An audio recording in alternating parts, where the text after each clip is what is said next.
আসসালামু আলাইকুম, স্বাগত জানাচ্ছি আরটিভির রাতের সংবাদে। পুরোটা সংবাদ জুড়ে আপনাদের সাথে রয়েছে মিসা সুজানা। নির্বাচন নিয়ে শঙ্কা প্রকাশকারীরা গণতন্ত্রের পক্ষের শক্তি নয় বলে মন্তব্য করেছেন বিএনপির স্থায়ী কমিটির সদস্য সালাউদ্দিন আহমদ। বলেন, যারা এ নিয়ে বিনিয়ে নির্বাচনের বিপক্ষে কথা বলছেন জনগণই তাদের রুখে দেবে। নির্বাচনে এখনও নানা ষড়যন্ত্র চলছে জানিয়ে গয়েশ্বরচন্দ্র রায় বলেছেন, সুষ্ঠু নির্বাচনের জন্য প্রয়োজন সব দলের সদিচ্ছা। রুদ্র রফিকের রিপোর্ট। জুলাই আগস্ট গণ অভ্যুত্থানের বর্ষপূর্তি উপলক্ষে জাতীয় প্রেসক্লাবে ঢাকা কলেজের সাবেক শিক্ষার্থীদের আয়োজনে এই আলোচনা সভা। এতে বিএনপির সিনিয়র যুগ্ম মহাসচিব রুহুল কবির রিজভী বলেন, হাসিনার পালিয়ে যাওয়ার পর দেশে নতুন চেতনার উদ্ভব হয়েছে। আবার নতুন চেতনার বোরখা পরে নতুন চেতনার আবরণ গায়ে দিয়ে তারা মাঠে নামছে। এটা অত্যন্ত দুঃখজনক বলে আমার কাছে মনে হচ্ছে। আওয়ামী লীগের মিথ্যাচার জাতির সামনে উন্মোচন করার আহ্বান জানিয়ে স্থায়ী কমিটির সদস্য মঈন খান বলেন, ফেব্রুয়ারিতে নির্বাচনের মধ্য দিয়ে গণতন্ত্রের উত্তরণ হবে। আগামী ফেব্রুয়ারিতে ইনশাআল্লাহ রমজানের আগে তারা নির্বাচনের দিনক্ষণ তারা উল্লেখ করেছে, যেটা পরবর্তীতে আমরা আশা করছি নির্বাচন কমিশন নির্বাচন শিডিউলের মাধ্যমে নির্দিষ্ট করে দেবে। বেগম খালেদা জিয়ার জন্মদিন উপলক্ষে নয়াপল্টনে যুবদলের আলোচনা সভায় সালাউদ্দিন আহমদ বলেন, নির্বাচন নিয়ে বিভ্রান্তি সৃষ্টিকারীদের জনগণ রুখে দেবে। আজকে যারা গণতন্ত্রের বিরুদ্ধে বিভিন্ন রকমের বক্তব্যের মধ্য দিয়ে নির্বাচনের বিষয়ে শঙ্কা প্রকাশ করছে, তারা গণতন্ত্রের পক্ষের শক্তি নয়, তারা বাংলাদেশের মানুষের পক্ষের শক্তি নয়। যারাই বিভিন্ন রকমের কুযুক্তি উত্থাপন করে গণতন্ত্রের এই যাত্রাপথকে কণ্ঠকাত্তীর্ণ করতে চাইবে, তাদের বিরুদ্ধে বাংলাদেশের জনগণ রুখে দাঁড়াবে। রাজধানীর শাহজাহানপুরে আরেক অনুষ্ঠানে গয়েশ্বরচন্দ্র রায় বলেন, নির্বাচন নিয়ে এখনো ষড়যন্ত্র চলছে। সবার মধ্যে ষড়যন্ত্র আছে, কিছু বোঝা যায়, কিছু অনুমান করা যায়, কিছু দেখা যায়, কিছু দেখা যায় না। সুতরাং রাজনীতি যেখানে থাকে ষড়যন্ত্র থাকে। সব ষড়যন্ত্র মোকাবেলা করে বিএনপি দেশকে এগিয়ে নেবে বলেও জানান গয়েশ্বর। শুধু সরকারের সদিচ্ছাই কিন্তু যথেষ্ট না। রুদ্র রফিক, আরটিভি, ঢাকা। স্বরাষ্ট্র উপদেষ্টা জাহাঙ্গীর আলম চৌধুরী বলেছেন, যথাসময়ে নির্বাচন হবে, কেউ ঠেকাতে পারবে না। কেউ বাধা দিতে এলে জনগণকে সঙ্গে নিয়ে প্রতিরোধ করা হবে। সকালে রাজধানীর মোহাম্মদপুর কৃষি মার্কেট পরিদর্শন শেষে এসব কথা বলেন তিনি। উপদেষ্টা আরও বলেন, দেশে যত বড় চাঁদাবাজি থাকুক তাকে আইনের আওতায় আনা হবে।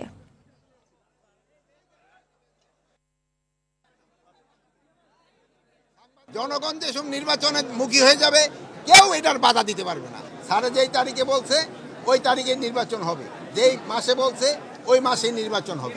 কে কি বললো ওইটা শোনার আমাদের কোনো দরকার নেই। কোনো চাঁদাবাজকেই বাংলাদেশে থাকতে দেওয়া হবে না, চাঁদাবাজীদের স্থায়ী বাংলাদেশে হবে না। আগামী জাতীয় নির্বাচন পিআর পদ্ধতিতে অনুষ্ঠিত হবে এবং দেশের জনগণ তা গ্রহণ করবে বলে দাবি জামায়াতের সেক্রেটারি জেনারেল মিয়া গোলাম পরওয়ারের। সকালে নড়াইল জেলা পরিষদ মিলনায়তনে জেলা জামায়াতের লিডারশিপ প্রশিক্ষণ উদ্বোধন শেষে সাংবাদিকদের কাছে তিনি কথা বলেন।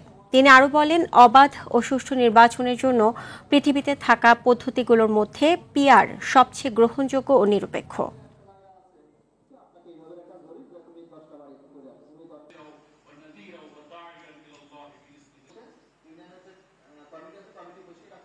এখনকার বাস্তবতায় আমরা আগামী নির্বাচনকে সামনে রেখে এই পিআর পদ্ধতিতে নির্বাচন দাবি করেছি। পৃথিবীর 91টা দেশে পিআর পদ্ধতি চালু আছে। পিআর এর আবার 6টা সিস্টেম আছে। আমরা বলেছি বাংলাদেশের রাজনৈতিক এবং জনমানুষের আর্থসামাজিক অবস্থার উপযোগী করে যে পদ্ধতিটা এখানে অ্যাপ্লিকেবল সেটাই এখানে চালু করতে হবে। কিন্তু এর মূল ধারণা হচ্ছে যে নির্বাচনের প্রার্থী হবে দল, ব্যক্তি নয়। জাতীয় নাগরিক পার্টি আসন ভাগাভাগি বা মধ্যরাতের সমঝোতার কোনো নির্বাচন চায় না বলে জানিয়েছেন দলটির দক্ষিণাঞ্চলের মুখ্য সমন্বয়ক হাসনাত আব্দুল্লাহ। রাজধানীর বাংলা মোটরে দলীয় কার্যালয়ে গণপরিষদ নির্বাচন নিয়ে আলোচনা সভায় তিনি একথা বলেন।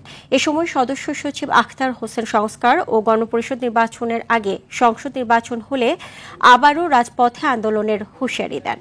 নাসির উদ্দিন পাটোয়ারি বলেন, কোনো রাজনৈতিক দল অন্তর্বর্তী সরকারকে ক্ষমতায় বসায়নি, তাই সরকার লন্ডনে বসে ভোটের কোনো সিদ্ধান্ত নিলে জনগণ মানবে না।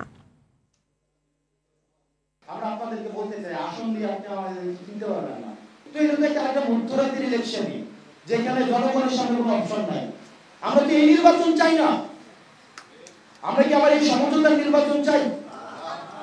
জনগণের সামনে অপশন থাকতে হবে। জনগণ, আমরা একটা নতুন সিস্টেম তৈরি হবে যেখানে জনগণের সামনে অপশন থাকে যে এই সংবিধানে চলবে না, সংস্কার করতে হবে। যদি টেবিলের আলোচনার মধ্য দিয়ে বাংলাদেশের শাসনতান্ত্রিক পরিবর্তন করা সম্ভব না হয়, নতুন সংবিধানকে বাধাগ্রস্ত করা হয়, আমরা কিন্তু রাজপথের মানুষ রাজপথে ফিরে যেতে আমাদের 1 সেকেন্ড সময় লাগবে না। নিম্নকক্ষে বর্তমান নিয়ম আর উচ্চকক্ষে পিআর পদ্ধতিতে নির্বাচনের সুপারিশ করেছে সংস্কার কমিশন। এমনটি জানিয়েছেন কমিশনের প্রধান ডক্টর বদিউল আলম মজুমদার। বিতর্কিত নির্বাচন হলে দেশ অনিশ্চিত ভবিষ্যতের দিকে অগ্রসর হবে জানিয়ে তিনি বলেন, দেশের স্বার্থে ফেব্রুয়ারির মধ্যে নির্বাচন হওয়া জরুরি। সকালে এফডিসিতে সুষ্ঠু নির্বাচনে ইসির ভূমিকা নিয়ে আয়োজিত ছায়া সংসদে এসব কথা বলেন তিনি। আওয়ামী লীগ নির্বাচনে অংশ নিতে পারবে কিনা সেটা আইনি প্রক্রিয়ার সমাধান হবে বলে জানান বদিউল আলম মজুমদার।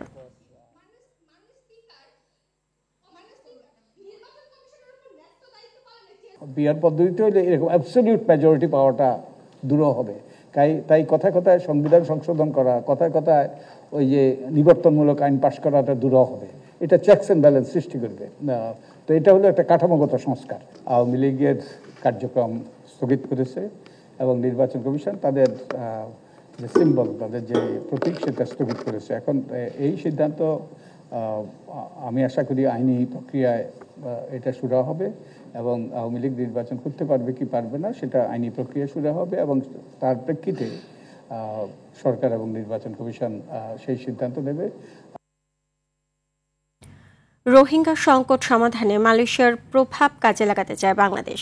দেশটির স্থানীয় গণমাধ্যম বারনামাকে দেওয়া সাক্ষাৎকারে একথা বলেন বাংলাদেশের অন্তর্বর্তী সরকার প্রধান অধ্যাপক ইউনুস।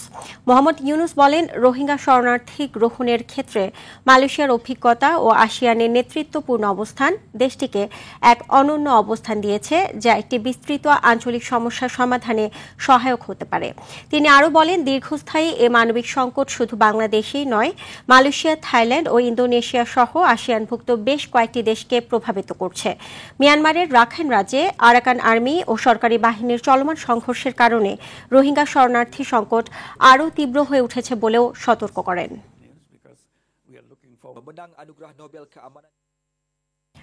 রাজশাহীতে একটি কোচিং সেন্টারে যৌথ বাহিনীর অভিযানে বিপুল অস্ত্র বোমা তৈরির বিভিন্ন সরঞ্জাম জব্দ করেছে যৌথ বাহিনী। এছাড়া ৩ জনকে আটক করা হয়েছে।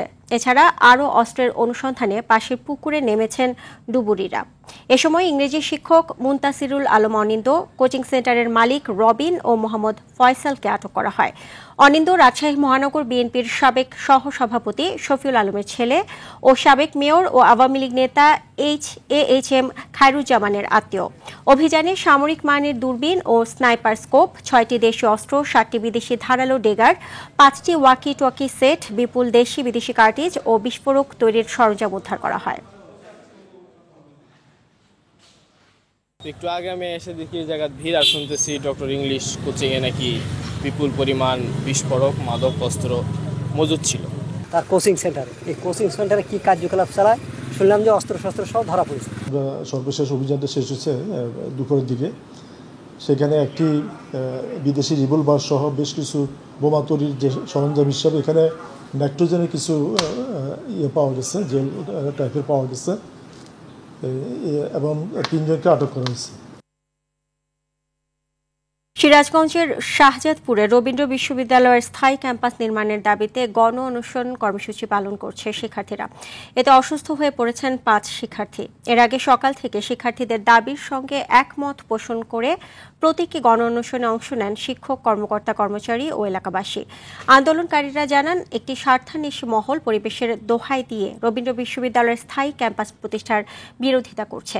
তারা আরও বলেন, প্রস্তাবিত ক্যাম্পাসের সঙ্গে চলন বিলের কোনো সম্পর্ক নেই, বরং এটি এলাকার পরিবেশ, নদী ও জীববৈচিত্র্যের উন্নয়নে সহায়ক হবে বলে দাবি করেন তারা।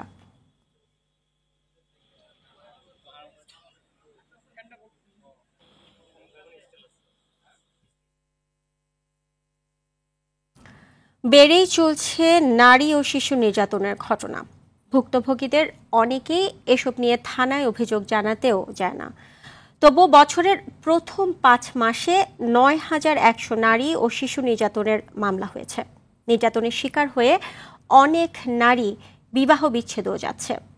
নারী ও শিশু নির্যাতন রোধ এবং বিবাহ বিচ্ছেদ কমাতে আইনের সংশোধন প্রয়োজন বলে জানান বিশেষজ্ঞরা। বিবাহ বিচ্ছেদ নিয়ে সাদিয়া কানিজের ধারাবাহিক প্রতিবেদনের শেষ পর্ব। স্বামীর অত্যাচার সত্ত্বেও রাজধানীর শেওড়াপাড়ার বাসিন্দা 4 সন্তানের জননী সৈয়দা ফাহমিদা তাহসিন কেয়া সংগ্রাম করে সংসার চালিয়ে যাচ্ছিলেন। হঠাৎ বুধবার রাতে তার জীবনে নেমে আসে অপ্রত্যাশিত মৃত্যু। তাকে শ্বাসরোধে হত্যার অভিযোগ ওঠে স্বামী সিফাতের বিরুদ্ধে। ঘটনার পর থেকে পলাতক ঘাতক স্বামী।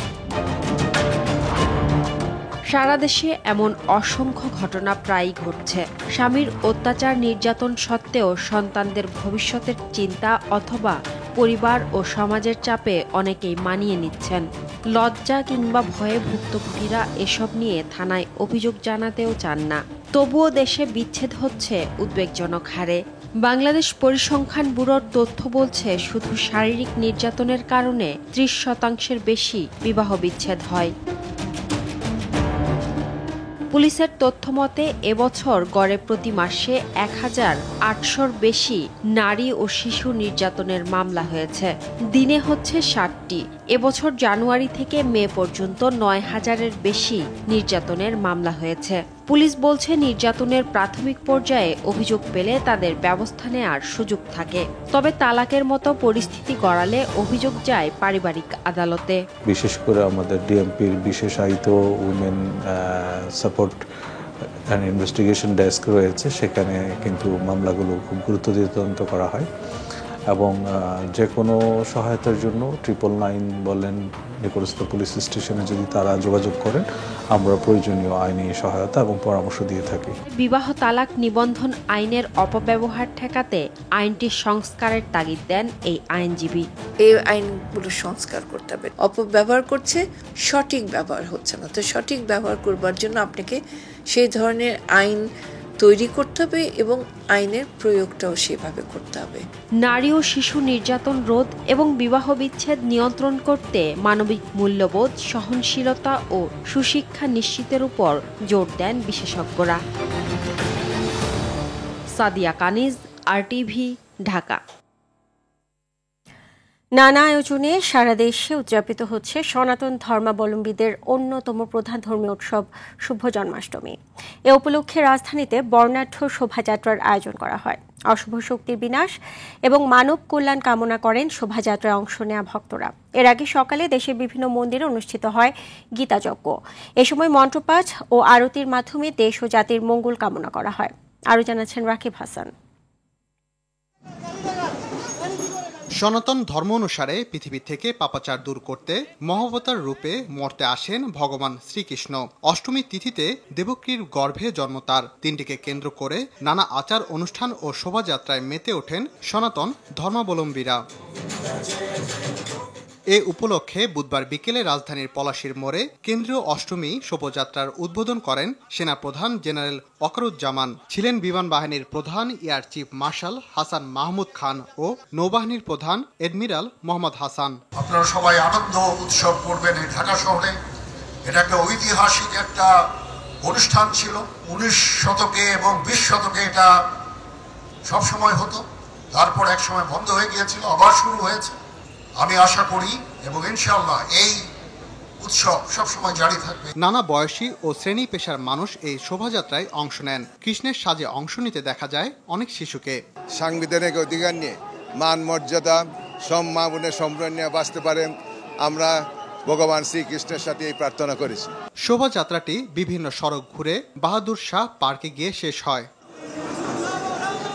এর আগে সকালে ঢাকেশ্বরী মন্দিরে গীতাযজ্ঞের মধ্য দিয়ে শুরু হয় দিনের আনুষ্ঠানিকতা। প্রার্থনায় পরিবার সহ সমগ্র মানব জাতির মঙ্গল কামনা করেন ভক্তরা। আজকের দিনটা আমাদের কাছে, আমাদের হিন্দুদের কাছে এটা একটা সবচেয়ে পূর্ণ একটা দিন। ভগবান শ্রীকৃষ্ণের কাছে আমরা এটাই চাইব, সুন্দরভাবে সবাই শান্তি মতো জীবনযাপন করতে পারি। রাকিব হাসান, RTV, ঢাকা।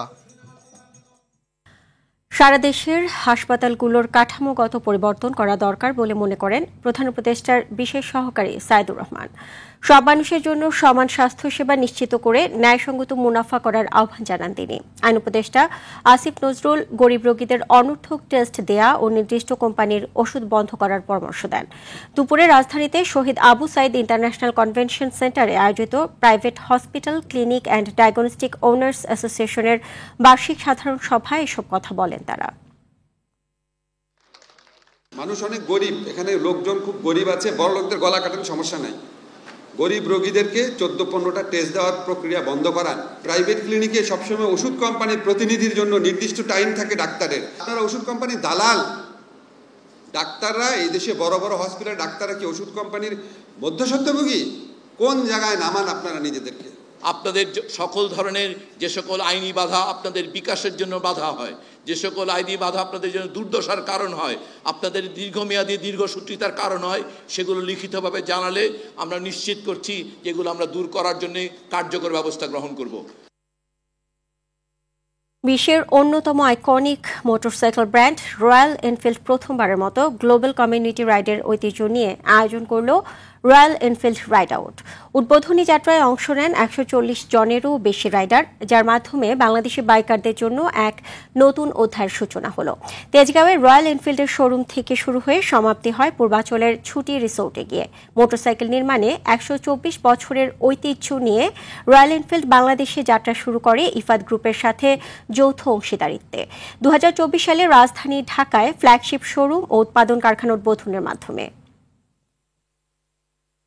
রুশ প্রেসিডেন্ট পুতিনের সঙ্গে বৈঠকের পর ইউক্রেনের প্রেসিডেন্ট জেলেনস্কি ও ইউরোপের নেতাদের সঙ্গে কথা বলেছেন মার্কিন প্রেসিডেন্ট ডোনাল্ড ট্রাম্প।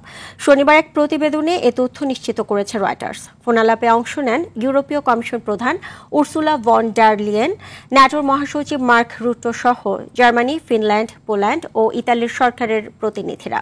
ফোন কলে পুতিনের সঙ্গে বৈঠকের বিষয়ে ব্রিফ করেন ট্রাম্প। এদিকে সোমবার ওয়াশিংটন সফরের ঘোষণা দিয়েছেন জেলেনস্কি। শুক্রবার রুশ প্রেসিডেন্ট ভ্লাদিমির পুতিনের সঙ্গে বৈঠক করেছেন ট্রাম্প। প্রায় 3 ঘণ্টার ওই বৈঠকের পর সেখানে সংক্ষিপ্ত এক সংবাদ সম্মেলনে অংশ নিয়েছেন দুই পরাশক্তির নেতা। ইউক্রেন যুদ্ধের বিষয়ে অগ্রগতি না হলেও উভয়েই আলোচনাকে ফলপ্রসূ বলে উল্লেখ করেছেন। এদিকে ট্রাম্প পুতিন বৈঠকে রুশ প্রেসিডেন্ট ভ্লাদিমির পুতিন স্পষ্টভাবে বিজয়ী হয়েছেন বলে মন্তব্য করেছেন সাবেক মার্কিন জাতীয় নিরাপত্তা উপদেষ্টা জন বোল্টন। তবে ইউক্রেন ইস্যুতে ডোনাল্ড ট্রাম্পও হেরে যাননি বলে ধারণা তার। শুক্রবার সংবাদ মাধ্যম সিএনএনকে দেয়া এক সাক্ষাৎকারে এসব মন্তব্য করেন তিনি। সামাজিক মাধ্যম ট্রুথ সোশ্যালের এক পোস্টে বৈঠকটির সফলতার দাবি করেছেন মার্কিন প্রেসিডেন্ট ট্রাম্পও। বলেন যুদ্ধবিরতি নয়, শান্তি চুক্তি চান তিনি। এদিকে সোমবার ওয়াশিংটন সফরের ঘোষণা দিয়েছেন ইউক্রেনের প্রেসিডেন্ট জেলেনস্কি। অন্যদিকে ট্রাম্প পুতিন বৈঠক শেষের কয়েক ঘণ্টা পরই ইউক্রেনের ড্রোন হামলা চালিয়েছে মস্কো। শনিবার ইউক্রেনের গণমাধ্যম জানায় গভীর রাতে প্রায় 85টি ড্রোন নিক্ষেপ করেছে রাশিয়া। তবে রাশিয়ার ছোড়া 61টি ড্রোন ভূপাতিত করার দাবি জানিয়েছে কিয়েভ। এ ঘটনায় এখনও কোনো ক্ষয়ক্ষতির তথ্য পাওয়া যায়নি। গাজায় ত্রাণ প্রত্যাশী ফিলিস্তিনিদের ওপর চালানো ইসরায়েলি হত্যাযজ্ঞের বিষয়ে বিবৃতি দিয়েছে জাতিসংঘ। সংস্থাটির প্রতিবেদন অনুযায়ী গেল 2.5 মাসে যুদ্ধবিধ্বস্ত গাজায় শুধু ত্রাণ নিতে গিয়ে প্রাণ হারিয়েছে 1760 ফিলিস্তিনি। এদের মধ্যে 994 জনই প্রাণ হারিয়েছে বিতর্কিত গাজা মানবিক সংস্থা GHF এর ত্রাণ কেন্দ্রের সামনে। এদিকে ক্ষুধা ও অপুষ্টিতে ভুগতে থাকা গাজার বিভিন্ন অঞ্চলে হামলা অব্যাহত রেখেছে চলমান ইসরায়েল। এতে 16 ত্রাণ প্রত্যাশী সহ মোট নিহতের সংখ্যা 44। এছাড়াও নেতানিয়াহুর পরিকল্পনা মোতাবেক গাজা সিটিতে দিনরাত বোমা বর্ষণ চালিয়ে যাচ্ছে ইসরায়েলের প্রতিরক্ষা বাহিনী IDF। এমনকি হামলা চালানো হচ্ছে জরুরি সেবাদানকারী গাড়িগুলোকে লক্ষ্য করেও। পরিবেশ সচেতনতার নতুন ধারায় বাংলাদেশও যুক্ত হল বৈশ্বিক ক্রীড়া প্রতিযোগিতা স্পোগমি বিশ্বকাপে। জাপানের উদ্যোগে গড়ে ওঠা এই অনন্য খেলা এখন ছড়িয়ে পড়ছে বিশ্বজুড়ে, যেখানে প্রথমবারের মতো অংশ নিচ্ছে বাংলাদেশ। শনিবার বাছাইয়ের মাধ্যমে জাপানের টিকিট নিশ্চিত করেছে 3 জনের একটি দল। বিস্তারিত রাফি আমিনের রিপোর্টে।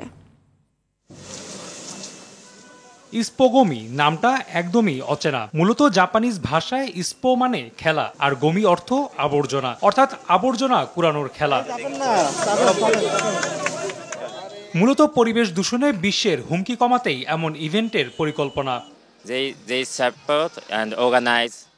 আমরা মানুষকে এমনভাবে পরিবেশ রক্ষায় যুক্ত করতে চেয়েছি যাতে কাজটা মজার মনে হয় এবং প্রতিযোগিতার আনন্দ পাওয়া যায়।